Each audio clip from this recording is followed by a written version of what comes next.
O que o Eduardo teve a coragem de compartilhar? Simplesmente se lixando para o povo brasileiro. E aí coloca uma imagem que diz: Lula embarca para o exterior em meio à tragédia no Sul. Presidente Lula embarcou em viagem internacional mesmo após ciclone que deixou rastro de destruição e ao menos 40 mortos no Sul. Matéria do dia 7 de setembro. Bom, talvez se o Lula estivesse andando de jet ski, o Eduardo Bolsonaro não estaria tão preocupado, né? Mas antes de falar sobre isso, eu vou mostrar como é que o Bolsonaro se comportava quando tinha tragédia no Brasil. Primeiro ponto, né? Eu não tenho compromisso com passar pano para ninguém, então sim, né? Eu acho que o Lula deveria ter arrumado um espacinho na agenda que foi apertada aí nos últimos dias, e não é porque estava andando de jet ski, não. Para quê? Para dar uma passada no Rio Grande do Sul, porque é uma questão simbólica. Importante a presença do presidente, seja ele qual for, né, num local, né, de uma tragédia que a gente está vendo aqui, né, deixando sim muitos mortos, muita destruição, muita gente desabrigada. Então eu acho que, poxa, né, tudo bem, teve aí o 7 de setembro, essa viagem, mas será que não dava para encontrar ali 1-2 horinhas para sobrevoar? Para algo simbólico, que o PT bateu muito no Bolsonaro. Daqui a pouco eu trago o que o Bolsonaro fazia, mas vamos lembrar que o Lula não ficou indiferente, né, ao sofrimento do povo do Rio Grande do Sul, como o Bolsonaro ficava. O Lula, no dia 6, ligou para o governador Eduardo Leite, né, para colocar o governo federal à disposição para enfrentar a crise. Em publicação no X, que é o antigo Twitter, o petista disse que Valdez Góes, que é o ministro da Integração Nacional, e o Pimenta, Paulo Pimenta, que é da SECOM, fariam sobrevoo do local e lamentou as perdas. No dia 7, então, enviou lá os ministros. Lula esteve no desfile de 7 de setembro, que todo presidente tem que participar, e em seguida, já ali coladinho uma coisa com a outra, foi para a Índia participar do encontro do G20, grupo que reúne as 20 maiores economias do mundo. Mas, ou seja, o Lula estava trabalhando. Você pode concordar com várias questões do governo, discordar, gostar do Lula, não gostar, mas eu estou trazendo aqui a agenda do presidente no dia 7. E aí o Eduardo, né, tem a cara de pau de reclamar da ausência do Lula, que, insisto, estava aqui então com a agenda ocupada. Sabe por que eu acho que, assim, eu até entendo, né, alguém que não apoiou o governo anterior criticar o Lula, tudo bem, né? É um direito de cada um, né? Cada um fala, eu critiquei o Bolsonaro, agora eu critico o Lula também. Ok, faz parte.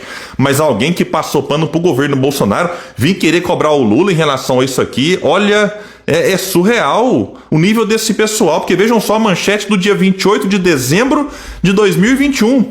Bolsonaro ignora a tragédia na Bahia, anda de jet ski e fala em manter folga em Santa Catarina. Abre aspas pro então presidente. Espero não ter de retornar antes, diz presidente, que tem sido criticado por folga enquanto Bahia sofre com chuvas e também lá com dezenas de mortos na ocasião. E eu poderia trazer aqui outros momentos, né, de Bolsonaro também passeando, né, ali, nem aí para o que estava acontecendo, né, tragédia no litoral de São Paulo e tudo mais. Então é um negócio realmente, ver o Eduardo Bolsonaro com esse tipo de fala aqui, olha, é quase inacreditável.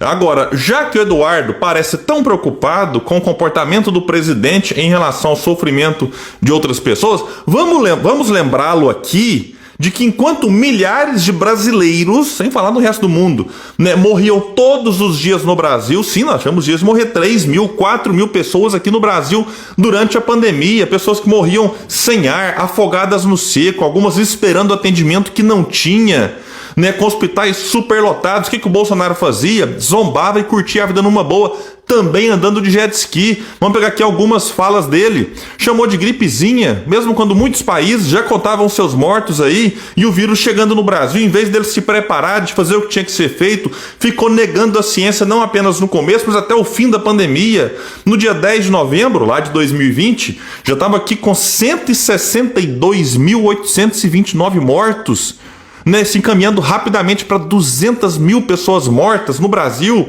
Ele disse que nós somos um país de maricas. No dia 11 de fevereiro, já com 236 mil mortes, né, 11 de fevereiro de 2021, disse ele, o cara que entra na pilha da vacina é um idiota, vacina que salvou vidas.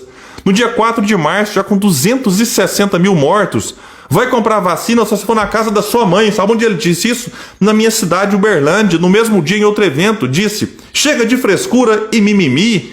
Aí o Eduardo agora está preocupado porque o Lula está indo trabalhar numa reunião do G20, né, e não teve tempo, né, de ir lá na tragédia do Rio Grande do Sul, olha, né, eu insisto, talvez seria bom arrumar um tempinho, até para evitar esse tipo de provocação do Eduardo, mas o Eduardo apoiando Bolsonaro, pai dele, querer cobrar isso aqui, vamos lá mais aqui, no dia 8 de setembro de 2021, com 584 mil mortes, Bolsonaro disse, Covid apenas encurtou a vida delas por alguns dias ou algumas semanas. Meu Deus do céu, né? Com mais de 500 mil mortes, ele ainda acreditava que só morria quem tinha comorbidade e estava na fila da morte prestes a morrer. Tenha santa paciência.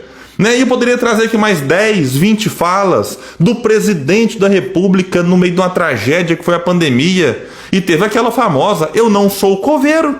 Sem falar dos momentos em que ele imitava pessoas sufocando.